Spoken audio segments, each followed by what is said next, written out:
میرا نام محمد ذیشان ہے اور میرا تعلق میلسی سے ہے۔ میں نے ایم ایس سی اکنامکس کیا ہے اور بی ایڈ کیا ہے۔ میں لیکچرار ہوں۔ میرا سوال یہ ہے کہ لوگ دنیاوی علوم کی طرف زیادہ مائل ہیں، دوستوں کو بھی اسی کی ترغیب دیتے ہیں جن علوم سے ارننگ ہوتی ہے، دینی تعلیم سے، بیسک فرائض سے لوگ دور ہیں۔ اس کی وجہ کیا ہے؟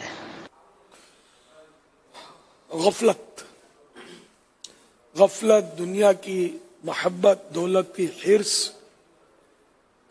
یہ چیزیں جو ہے وہ دینی علوم سے دور کر گئیں۔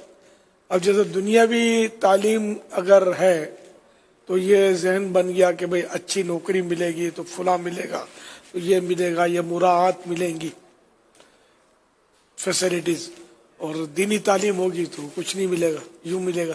ایسا نہیں ہے، دینی تعلیم والوں کو بھی جو جتنے علماء ہیں وہ بھی آخر کھا ہی رہے نا کچھ نہ کچھ، ہوا تو نہیں کھا رہے، غذا بھی کھا رہے ہیں، کپڑے بھی پہن رہے ہیں، اور بھی مکان بھی ہوتا ہے ان کے پاس۔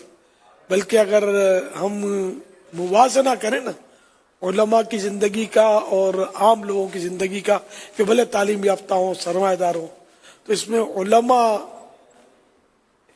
آپ کو مجموعی طور پر علماء جو ہے نا وہ مطمئن زندگی گزارتے ملیں گے، اور وہ جو دنیاوی دولت کو سب کچھ سمجھتا ہے، علم دین کی دولت سے بے بہرا ہے، تو وہ حل میں مزید کے نعرے لگاتا ملے گا کہ دنیا، ہائے دنیا، ادھر بڑھاؤ، ادھر برانچ کھولو، ادھر میری رقم پھنس گئی تو ادھر یہ ہو گیا، تو بینک بیلنس، تو یہ انہی بیچارہ چکروں میں وہ سیٹھ جی کو فکر تھی 1 کے 10 کیجئے، موت آ پہنچی کہ مسٹر جان واپس کیجئے، والا حساب ہوگا۔ تو علم دین جو حاصل کرتے ہیں معاذ اللہ وہ بھوکے نہیں مرتے، بلکہ ان کی عزت زیادہ ہوتی ہے۔ ایک مسجد کا امام ہے جیسے، اور ایک بہت بڑا مل آنر سرمایہ دار ہے، بچہ بیمار ہے، دم امام سے کروائے گا، وہ مالدار آدمی سے نہیں کروائے گا، ٹھیک ہے نا۔ دعا کا امام صاحب سے کہے گا کہ اللہ پاک کی بارگاہ میں اس کی اپروچ زیادہ ہے، مل آنر کی نہیں ہے، وہ سمجھتا ہے، اس کو نہیں بولے گا کچھ کہ آپ دعا کرنا۔ اگر ہاتھ چومنا ہے ریسپیکٹ، تو یہ امام کے ہاتھ چومے گا، اس کے نہیں چومے گا۔ یہ تو بالکل کھلی آنکھوں سے یہ دیکھا جا رہا ہے۔